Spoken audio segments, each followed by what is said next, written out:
नमस्कार, एक बार फिर स्वागत है आपका हमारे चैनल नेटवर्क लाइव पर और मैं हूँ आपके साथ निशा। चलिए रुक करते हैं देश और दुनिया की तमाम बड़ी खबरों का। बिहार की सियासत में एक बार फिर बिल्ली की भाग्य से छिनका टूटने वाला है, यानी कि महागठबंधन अपनी गलतियों के चलते एक बार फिर एनडीए को बैठे बिठाए सत्ता सौंपने वाला है। हाल फिलहाल की घटनाएं बताती है कि 2025 विधानसभा चुनाव में उतरने के लिए राज्य का विपक्षी गठबंधन लोकसभा चुनावों में मिली हार से कोई सबक नहीं सीख सका है। 2024 लोकसभा चुनाव की तरह एक बार फिर महागठबंधन बाहर से केवल एक है, अंदर से बुरी तरह बिखरा हुआ है। कांग्रेस नेता और पूर्व निर्दलीय सांसद का चुनाव जीतने वाले पप्पू यादव के एक बयान ने राजनीतिक हलकों में हलचल मचा दी है। उन्होंने गुरुवार को कहा कि अगर तेजस्वी यादव मुख्यमंत्री बने तो या तो मुझे मरवा देंगे या फिर मैं बिहार छोड़कर भाग जाऊंगा।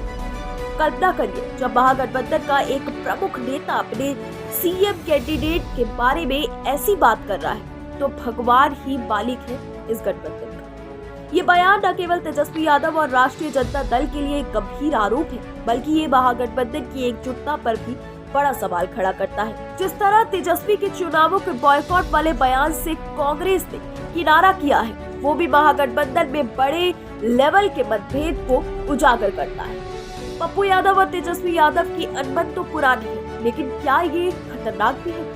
बिहार की राजनीति में पप्पू यादव और तेजस्वी यादव के बीच तनाव कोई नई बात नहीं है। 2024 के लोकसभा चुनाव में ये तब और बढ़ गया जब आरजेडी ने पूर्णिया सीट पर बीमा भारती को अपना उम्मीदवार बनाया, जबकि पप्पू यादव ने कांग्रेस के टिकट पर इस सीट से चुनाव लड़ने की इच्छा जताई।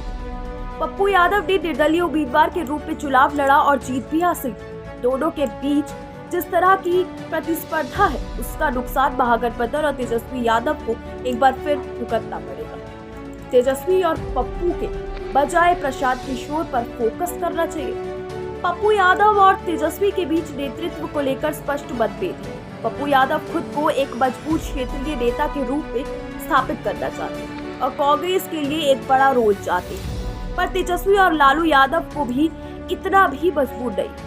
समय की दौड़ में पप्पू यादव से तेजस्वी बहुत आगे निकल चुके हैं। तेजस्वी आज की तारीख में विपक्षी गठबंधन की और स्वाभाविक सीएम फेस के रूप में स्वीकार्य हो चुके हैं। बिहार विपक्षी गठबंधन में तेजस्वी के कद का आज की तारीख में ना कोई नेता है और ना ही कोई शख्स इतनी मेहनत करता। पप्पू यादव का ये कहना है कि तेजस्वी के मुख्यमंत्री बनने पर उनकी जान को खतरा है।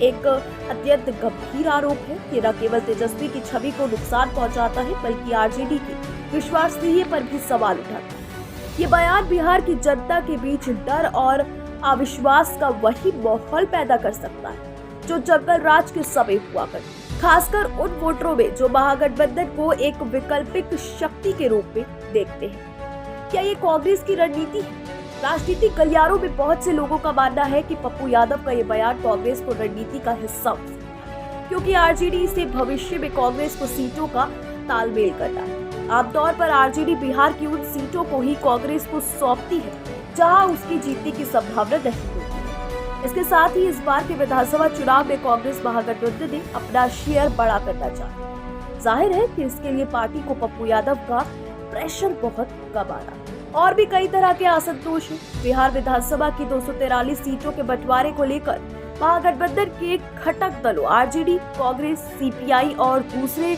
छोटे दलों के बीच सहमति बनाना एक बड़ी चुनौती। पप्पू यादव ने पहले ही आरजेडी पर कांग्रेस को कम आंकने का आरोप लगाया था। इसके साथ ही महागठबंधन के भीतर कई नेता अपनी स्थिति को लेकर असंतुष्ट हैं। उदाहरण के लिए मुकेश सहनी ने कहा था कि अगर उन्हें डिप्टी सीएम नहीं बनाया गया तो तेजस्वी भी सीएम नहीं बने। हाल के बिहार बंद के दौरान विपक्ष ने मतदाता सूची पुनरीक्षण के खिलाफ एकजुटता दिखाने की कोशिश की, लेकिन पप्पू यादव और कन्हैया कुमार को राहुल गांधी के रथ पर चढ़ने से रोकने की घटना ने दिखा दिया था कि महागठबंधन में बहुत दरारें आ चुकी हैं।